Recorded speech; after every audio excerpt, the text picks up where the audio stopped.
16वीं सदी की शुरुआत थी। दुनिया का नक्शा बदल रहा था। पश्चिम में उस्मानी साम्राज्य अपनी सीमाएं फैलाता जा रहा था। फारस में शाह इस्माइल सफवी ने एक नई ताकत खड़ी कर दी थी और मध्य एशिया की तैमूरी दुनिया अब बिखर चुकी थी। समरकंद और बुखारा जैसे शहर जो कभी तैमूर की ताकत का प्रतीक थे, अब उज्बेक सरदारों के कब्जे में आ चुके थे। इन हालात में एक किशोर शहजादा अपने अस्तित्व के लिए संघर्ष कर रहा था। उसका नाम था जहीरुद्दीन मोहम्मद बाबर। बाबर का जन्म 1483 में फरगाना की घाटी में हुआ। तैमूर और चंगेज खान का वंशज होने के कारण वह अपने भीतर बगावत और फतह का सपना लेकर बड़ा हुआ। 12 साल की उम्र में ही उसने अपने पिता की गद्दी संभाल ली, लेकिन यह ताज उसे कभी चैन से बैठने नहीं देता। फरगाना की गद्दी तंग थी और उसके चारों तरफ दुश्मनों की तलवारें खिंची रहती। समरकंद व महान नगरी बाबर के लिए एक सपना थी। किशोर उम्र में ही उसने वहां चढ़ाई की, जीत भी हासिल की, लेकिन बहुत जल्दी उसे वापस लौटना पड़ा। कई बार उसने समरकंद को फिर से हासिल करने की कोशिश की, लेकिन हर बार हार और धोखे ने उसे पीछे ढकेला। कभी दुश्मनों की संख्या अधिक हुई, कभी अपने ही अमीर धोखा दे बैठे। लगातार असफलताओं ने उसके इरादे तोड़े नहीं। 1504 में वह काबुल पहुंचा और वहां अपनी सत्ता स्थापित की। काबुल की वादियों ने उसे सहारा दिया। उसने यहाँ फारसी और तुर्की संस्कृति का संगम देखा, यहाँ की जनता को अपने शासन में संगठित किया और काबुल को अपनी राजधानी बना लिया। लेकिन पहाड़ों में सिमटा यह छोटा सा राज्य उसकी महत्वाकांक्षाओं के लिए बहुत कम था। उसकी निगाहें हमेशा उससे बड़ी दुनिया पर टिकी। उसके सपनों की सबसे चमकती तस्वीर थी हिंदुस्तान। यह भूमि उसे कई कारणों से आकर्षित करती। यहाँ की धरती उपजाऊ थी, नदियाँ विशाल और संपन्न थी, और सबसे बड़ी बात यह कि यहाँ की राजनीति बिखरी हुई थी। दिल्ली की सल्तनत कमजोर हो चुकी थी। अफगान अमीर एक दूसरे से लड़ रहे थे। सुल्तान इब्राहिम लोदी के खिलाफ असंतोष बढ़ता जा रहा था। राजपूत शासक अपनी ताकतें इकट्ठा कर रहे थे। बाबर को लगा कि यही सही समय है जब वह अपनी किस्मत इस धरती पर आजमा सकता है। काबुल से उसने कई बार हिंदुस्तान पर धावा बोला। पहले 4 हमले लूटपाट की तरह थे। जल्दी से हमला करना, शहरों को कब्जे में लेकर दौलत इकट्ठा करना और फिर काबुल लौट जाना। लेकिन 1525 में उसने फैसला किया कि अब की बार वापसी नहीं होगी। वह दिल्ली की गद्दी तक जाएगा और एक अस्थायी साम्राज्य बनाएगा। नवंबर 1525 में बाबर ने काबुल से अपनी सेना के साथ कूच किया। उसके पास 12,000 के आसपास घुड़सवार थे। सर्दियां शुरू हो चुकी थी। पहाड़ों से होकर गुजरना आसान नहीं था। बर्फ जमी हुई, ठंडी हवाएं और दुर्गम रास्ते, लेकिन सेना अनुशासित थी। बाबर हर रात अपनी डायरी में इन तकलीफों का जिक्र करता और अपने सैनिकों को उम्मीद दिलाता। रास्ते में उसने पंजाब के कई जिलों पर कब्जा किया। कुछ सरदार उसके साथ हो गए, कुछ बिना लड़े भाग खड़े हुए। धीरे धीरे उसका काफिला पानीपत के मैदान तक पहुंच गया। इधर दिल्ली का सुल्तान इब्राहिम लोदी अपनी विशाल फौज के साथ खड़ा था। कहा जाता है कि उसके पास 1 लाख से भी अधिक सैनिक थे और साथ में 1000 हाथी। हाथियों के माथे पर कवच जड़े थे, उनकी पीठ पर महावत और योद्धा बैठे थे। यह नज़ारा अपने आप में भयावह था, लेकिन बाबर को अपनी कमजोर सेना पर भरोसा था। उसके पास कुछ ऐसा था जो हिंदुस्तान की धरती पर नया था, तोपें। तुर्की से आए तोपची उस्ताद अली और मुस्तफ़ा उसके साथ थे। उन्होंने बारूद और तोपखाने के इस्तेमाल में महारत हासिल की थी। बाबर जानता था कि अगर उसे जीतना है तो संख्या नहीं बल्कि रणनीति और तकनीक उसके काम आएगी। उसने अपनी सेना को नए ढंग से सजाया। गाड़ियों को रस्सियों से बांधकर उनके बीच तोपें रखी, घुड़सवारों को दाएं बाएं फैलाया और पीछे से घेरने के लिए छोटे छोटे दस्ते तैयार किए। यह था तुलगमा, एक ऐसी चाल जिसमें दुश्मन को चारों तरफ से दबोचा जाता है। 21 अप्रैल 1526 की सुबह पानीपत की मैदान इतिहास की धड़कनों से भर उठा। दोनों सेनाएं आमने सामने थी। इब्राहिम की सेना संख्या में भारी थी, मगर उनके सामने बारूद की गरज पहली बार गूंजने वाली थी। सुबह होते ही तोपों की पहली आवाज गूंजी। धरती कांप उठी, धुआं और आग आसमान में फैल गई। दिल्ली की सेना के हाथी बेकाबू होकर पीछे की ओर भागे। अपने ही सैनिकों को कुचलते हुए वे भगदड़ मचाने लगे।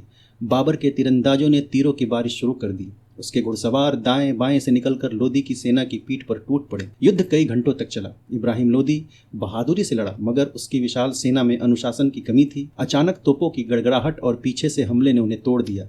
सैनिक बिखर गए। हाथियों का आतंक अब उनके लिए ही मुसीबत बन गया।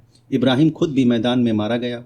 उसके साथ हजारों सैनिक लाशों में बदल गए। जब शाम ढली तो पानीपत का मैदान मौत का मंजर बन चुका था। लाशें बिछी थी, घोड़ों की हिनहिनाहट और घायल सैनिकों की चीखें गूंज रही थी। बाबर की छोटी मगर अनुशासित सेना विजयी खड़ी थी। उस रात बाबर ने अपने साथियों को संबोधित किया। उसने कहा, यह जीत अल्लाह की मदद और हमारी रणनीति की ताकत से मिली है। यह सिर्फ एक छापा नहीं बल्कि एक नई शुरुआत है। हिंदुस्तान अब हमारा घर होगा। बाबर ने पानीपत की इस लड़ाई में अपनी जिंदगी का निर्णायक मोड़ माना। उसकी कलम ने लिखा कि यह विजय दिल्ली के दरबार दरवाजे खोलने वाली चाबी थी। अब वह सिर्फ एक बेघर तैमूरी शहजादा न रहा, बल्कि दिल्ली का भावी बादशाह भी बन गया। पानीपत की जंग ने दिल्ली की गद्दी का रास्ता तो खोल दिया, लेकिन बाबर को जल्द ही एहसास हो गया यह सिर्फ शुरुआत है। सत्ता पर बैठना आसान था, मगर उस पर टिके रहना कहीं कठिन। इब्राहिम लोदी की मौत से दिल्ली का सिंहासन खाली हुआ था, लेकिन उसके समर्थक अफगान सरदार जिंदा थे और बगावत की चिंगारियां चारों ओर फैली हुई थी। आम जनता नए शासक को शक की निगाह से देख रही थी। दिल्ली और आगरा जैसे बड़े शहरों की गलियों में फुसफुसाहट थी, यह विदेशी शहजादा कब तक टिक पाएगा, प्रेरित करता था। इसी अनिश्चित माहौल में बाबर को एक और बड़ी चुनौती सामने नजर आई।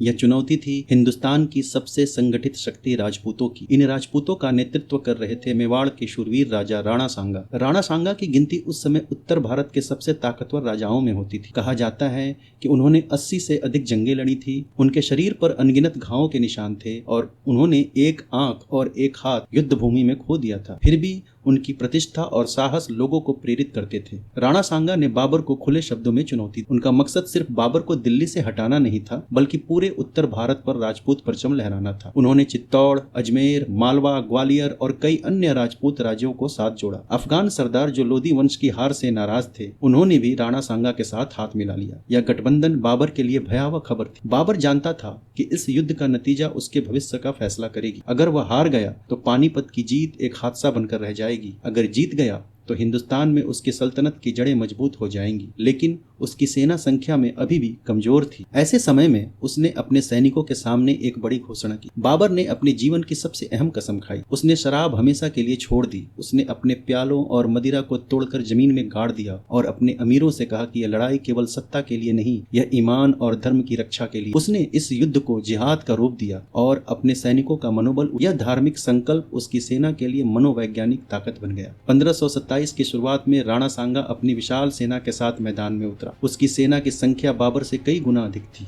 राजपूत योद्धाओं की परंपरा थी कि वे मौत को भी हंसते हुए गले लगाते थे। वे अपने घोड़ों पर तलवार और भाला थामे युद्ध भूमि की ओर बढ़ते थे। राणा सांगा के साथ कई अफगान सरदार भी थे, जिन्होंने बाबर के खिलाफ कसम खाई थी। बाबर ने एक बार फिर पुरानी रणनीति अपनाई। उसने तोपों को मजबूत मोर्चे पर रखा और अपने घुड़सवारों को चारों ओर फैलाया। इस बार उसने किलेबंदी और अनुशासन को और मजबूत किया। उसने सैनिकों को साफ कहा कि पीछे हटने का सवाल ही नहीं होता। दिल्ली और आगरा उसके पीछे थे और अगर वह हारा तो सब खत्म हो जाएगा। 16 मार्च 1527 का दिन खानवा का मैदान इतिहास में दर्ज हो गया। सुबह होते ही राजपूत सेना ने आगे बढ़ना शुरू किया। उनके युद्ध घोष और नगाड़ों की आवाज से जमीन गूंज उठी। वे खुले मैदान में सीधी भिड़ंत के लिए मशहूर। उनकी टुकड़ियां बाबर की ओर बढ़ी, मानो बवंडर की तरह। लेकिन जैसे ही वे बाबर की किलेबंदी के करीब पहुंची, तोपों की गड़गड़ाहट गूंजी, बारूद का धुआं और धमाका राजपूतों के लिए नया अनुभव। फिर भी वे पीछे नहीं हटे। उनकी तलवारें चमकती हुई बाबर की पंक्तियों तक पहुंची। घमासान टकराव शुरू हुआ। बाबर की तीरंदाजी और तोपों ने उन्हें बहुत नुकसान पहुंचाया, लेकिन राजपूतों की बहादुरी काबिले तारीफ। राणा सांगा खुद युद्ध भूमि में मौजूद था। वह अपने सैनिकों को बार बार पुकारता और आगे बढ़ने के लिए प्रेरित करता। उसकी घायल देह में भी एक ऐसी ऊर्जा थी कि सैनिक उसका अनुसरण करते रहे। मगर बाबर ने अपने घुड़सवार दस्तों को दाएं और बाएं से घुमा दिया। धीरे धीरे राजपूत सेना बीच में फंस गई। यह वही तुलुगमा रणनीति थी जिसने पानीपत में चमत्कार कर दिखाया। युद्ध घंटों तक चलता रहा। राजपूत योद्धा टूट टूट कर लड़े। कई ने अपने प्राण न्यौछावर कर दिए, लेकिन धीरे धीरे उनकी पंक्तियां बिखरने लगी। बाबर की अनुशासित सेना और तोपखाने ने आखिरकार भारी पड़ना शुरू कर दिया। राणा सांगा घायल होकर युद्ध भूमि से हटा दिया गया। उसके हटते ही राजपूतों का मनोबल टूट गया। सेना भागने लगी। खानवा का युद्ध बाबर के लिए सिर्फ एक सैन्य विजय नहीं था, बल्कि मनोवैज्ञानिक जीत भी थी। उसने हिंदुस्तान की सबसे बड़ी संगठित शक्ति को मात दे दी थी। उसने अपने अमीरों और सैनिकों से कहा कि यह जीत ईश्वर का उपहार है और अब उन्हें यहाँ अस्थायी रूप से राज करने का हक मिल गया है। राजपूतों की हार के बाद बाबर की प्रतिष्ठा पूरे उत्तर भारत में फैल गई। कई सरदार जिन्होंने अब तक उसका विरोध किया था, वे उसके अधीन आने लगे। दिल्ली और आगरा में उसकी पकड़ मजबूत हुई, मगर यह जीत भी आसानी से नहीं मिली थी। युद्ध भूमि लाशों से पटी थी, खून से जमीन लाल हो गई थी। बाबर ने खुद लिखा कि यह जीत बड़ी कीमत पर मिली। खानवा की लड़ाई के बाद बाबर ने खुद को सिर्फ एक विजेता नहीं, बल्कि एक शासक के रूप में स्थापित करना शुरू किया। उसने सैनिकों को अनुशासित किया, कर संग्रह को व्यवस्थित किया और दिल्ली की राजनीति पर काबू पाने की कोशिश की। लेकिन हिंदुस्तान उसके लिए अब भी अजनबी था। यहाँ की गर्मी, यहाँ की भाषा, यहाँ की सामाजिक परंपराएं उसके लिए नई थी। फिर भी उसने ठान लिया था कि यह धरती अब उसका घर होगी। खानवा की जीत के बाद हिंदुस्तान में सत्ता का समीकरण बदल गया। राजपूत संघ बिखर गया, अफगान ताकतें दब गई और बाबर एक मजबूत बादशाह बनकर उभरा। खानवा के रण की गूंज थमी भी नहीं थी कि बाबर के सामने एक और परीक्षा आ खड़ी हुई। राजपूतों की शक्ति टूट चुकी थी, मगर उनकी परंपरा, उनका साहस और उनकी स्वाभिमानी आत्मा अभी भी जीवित थी। राजस्थान और मालवा के किलों में अब भी ऐसे योद्धा थे जो बाबर की अधीनता मानने से इनकार कर रहे थे। उनमें सबसे बड़ा नाम था चंदेरी का, वह किला जो पहाड़ियों पर बसा हुआ था और जिसकी रक्षा का जिम्मा उठाया था मेदिनी राय ने। मेदिनी राय मालवा की राजनीति का प्रमुख चेहरा थे। उसने बाबर की सत्ता को कभी स्वीकार नहीं किया। जब खानवा की लड़ाई हुई तब भी उसने राणा सांगा का साथ दिया था। अब जब राणा सांगा घायल और हारा हुआ था तब भी मेदिनी राय झुका नहीं। उसने चंदेरी के किले को अंतिम शरणस्थली बनाया।